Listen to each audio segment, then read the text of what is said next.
दोस्तों, हिंदू धर्म में जन्म से लेकर मृत्यु तक 16 संस्कार होते हैं और इनमें से सबसे अंतिम संस्कार है दाह संस्कार, जो व्यक्ति के मरने के बाद उसके परिजनों द्वारा किया जाता है। इस संस्कार में कई खास रस्मों का पालन किया जाता है जो मान्यता अनुसार आत्मा को मुक्ति दिलाने के लिए जरूरी होते हैं। ये नियम बड़े विचित्र हैं।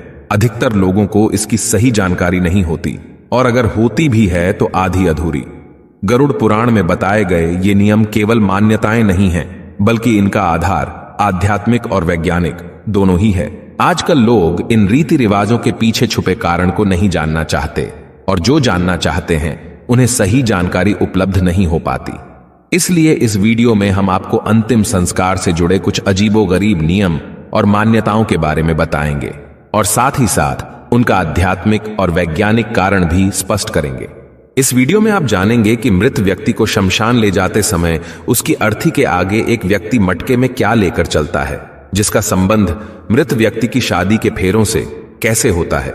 इसके बाद आप जानेंगे कि मुखाग्नि देने से पहले पानी से भरे मटके को गिराकर तोड़ा क्यों जाता है तथा शव को जलाते समय उसके सर पर डंडा क्यों मारा जाता है। और अंत में हम बताएंगे कि शव यात्रा में मृत व्यक्ति के ऊपर मखाने और सिक्के क्यों फेंकते हैं और शव यात्रा देखकर क्या करने से आपके पाप कर्म कम हो जाते हैं।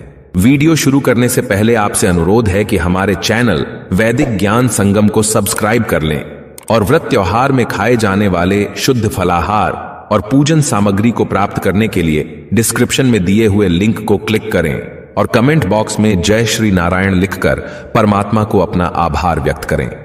दोस्तों, आज देखने को मिलता है कि हम में से कई लोग अपनी पुरानी मान्यताओं को अंधविश्वास मानते हैं और वैज्ञानिक तर्क देकर धर्म के किसी भी उल्लेख को नजरअंदाज कर देते हैं। पतली रस्सी में बंधी मटकी और उससे निकलता हुआ धुआं आपने भी हिंदू शव यात्राओं में देखा होगा। इस मटकी को हाथ में पकड़कर मृतक का कोई परिजन शव यात्रा में सबसे आगे चलता है। फिर शमशान घाट पहुंचकर इसी मटकी की अग्नि को घास पर रखकर सुलगाया जाता है और इसी से मृतक का दाह संस्कार किया जाता है, यानी कि घर से लाई गई इसी अग्नि से मृतक का शरीर जलाया जाता है। मृतक के घर से लाई गई अग्नि से ही अंतिम संस्कार करने के पीछे एक खास वजह है। दरअसल दूल्हा दुल्हन जिस अग्नि के फेरे लेकर वैवाहिक जीवन में प्रवेश करते हैं, उस अग्नि को मंत्रोच्चारण से घर में स्थापित कर दिया जाता है। अनजान व्यक्ति इसी अग्नि का उपयोग होम, यज्ञ, पूजन इत्यादि में पूरे जीवन करता है। यहां तक कि मरने के बाद भी इसी अग्नि से ही दाह संस्कार किया जाता है।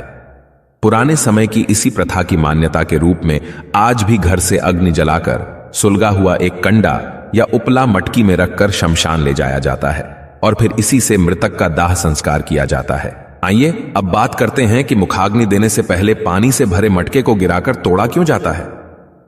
दोस्तों, अंतिम संस्कार के दौरान शव को चिता पर लिटाकर मृत व्यक्ति का लड़का या कोई अन्य परिजन पानी से भरा घड़ा अपने कंधे पर रखकर चिता के चारों तरफ परिक्रमा करता है। इस घड़े में एक छेद होता है जिससे पानी निरंतर गिरता रहता है। परिक्रमा करने के बाद यह घड़ा जमीन पर गिराकर तोड़ दिया जाता है, जिसके बाद ही शव को अग्नि दी जाती है। आइए जानते हैं ऐसा करने का धार्मिक और वैज्ञानिक कारण। दोस्तों, शास्त्रों के अनुसार हर चीज नश्वर है। सजीव से लेकर निर्जीव तक सभी एक निश्चित समय पर नष्ट हो जाते हैं। हिंदू धर्म के अनुसार जीवन एक छेद वाले घड़े की तरह है, जिसमें आयु रूपी पानी हर पल टपकता रहता है और ऐसे ही बूंद बूंद करके मटके से गिरते गिरते वह पानी कुछ ही समय में खत्म हो जाता है। ठीक वैसे ही जैसे किसी जीव की आयु एक निश्चित समय पर समाप्त हो जाती है। जब आयु खत्म हो जाती है तो निष्प्राण शरीर जमीन पर गिरकर नष्ट हो जाता है। इसी के प्रतीक स्वरूप घड़े को जमीन पर गिराकर तोड़ दिया जाता है। इस प्रथा से समाज को विरक्ति का संदेश मिलता है और मृत आत्मा का अपने संबंधियों से मोह टूटता है। दोस्तों, अगर आपको ऐसा लगता है कि इसके पीछे सिर्फ अंधविश्वास है, तो आपको बता दें कि ऐसा बिल्कुल भी नहीं है।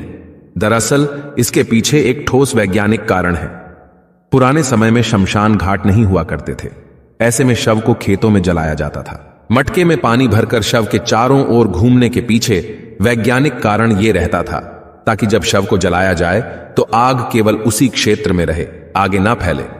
इसी वजह से परिक्रमा के दौरान पानी गिराकर वहां की जमीन को गीला किया जाता था। दोस्तों, अंतिम संस्कार से जुड़ा एक नियम और भी विचित्र है, जिसके अंतर्गत जब मृत व्यक्ति का शव चिता पर जल रहा होता है तो उसके सर पर जोर से डंडा मारा जाता है। इस क्रिया को कपाल क्रिया कहा जाता है। कपाल क्रिया जितनी विचित्र है उतना ही महत्वपूर्ण भी है।